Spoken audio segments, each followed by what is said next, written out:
Syrian rebels with ties to al-Qaeda attacked Christian village under government control. National Post.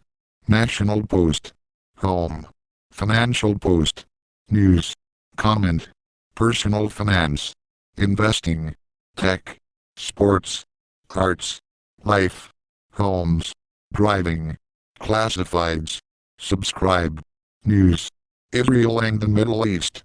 Israel and Middle East.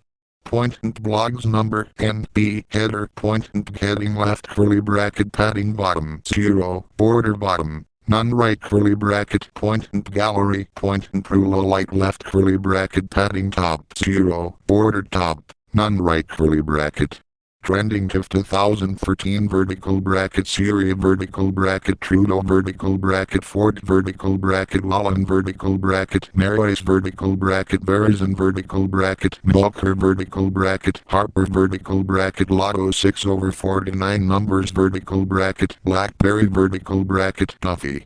Syrian rebels with ties to al-Qaeda attacked Christian village under government control. Albert Haji, Sennacherem, Associated Press September 13, 5 last updated, September 13, 6:10:57 a.m. at more from Associated Press. Twitter, Google+, LinkedIn, email, comments more, Tumblr, Pinterest, Reddit, Dig, Farkit, Stumble Upon. The sound of artillery reverberated Thursday through a predominantly Christian village north of Damascus, as government troops and al-Qaeda-linked rebels battled for control of the mountainside sanctuary.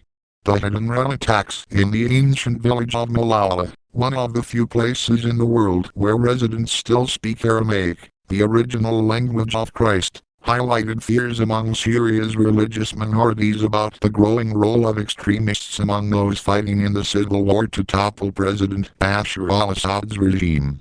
The fighting came as President Barack Obama's administration pressed the U.S.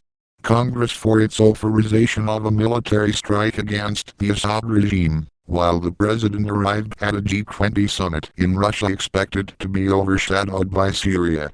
The fighting in Malala, a scenic village of about 3,300 perched high in the mountains, began early Wednesday when militants from Jabhat al-Nusra stormed in after a suicide bomber struck an army checkpoint guarding the entrance. Malala, about 60 kilometers northeast of Damascus, had been firmly under the regime's grip, despite sitting in the middle of rebel-held territory east and north of the capital. The village was a major tourist attraction before the civil war. The inhabitants are mostly Melkite Greek Catholic and Orthodox Christians, who have historically lived peacefully alongside Sunni Muslims. It is one of only 3 places in the world where Western Aramaic, a dialect of the language spoken by Christ, is still used. Jabhat al-Nusra, listed as a terrorist organization by the U.S. State Department and Daesh, is one of the most effective fighting forces among Syrian rebels. The suicide attack triggered battles that terrorized residents in the village, famous for 2 of the oldest surviving monasteries in Syria and Marj Sarkis and Marj Takla. Inline videos showed rebels in the streets, some firing truck-mounted heavy machine guns in the direction of the surrounding mountains. The video appeared authentic and matched Associated Press reporting on the fighting. Residents said Wednesday the rebels took over the mountaintop Safir Hotel and were firing in the direction of the community below.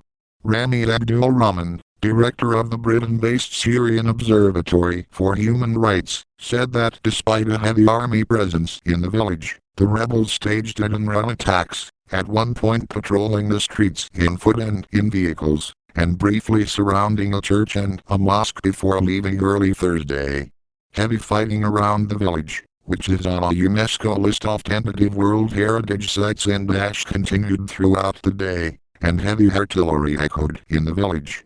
"The stones are shaking," said a nun at the Marj Takla monastery. "We don't know if the rebels have left or not. Nobody dares go out." She spoke with the AP in conditional anonymity for fear of reprisals. Frightened residents expected the militants to return to the Safir Hotel, she said, adding, "It's their home now." Related. U.S. declares Syria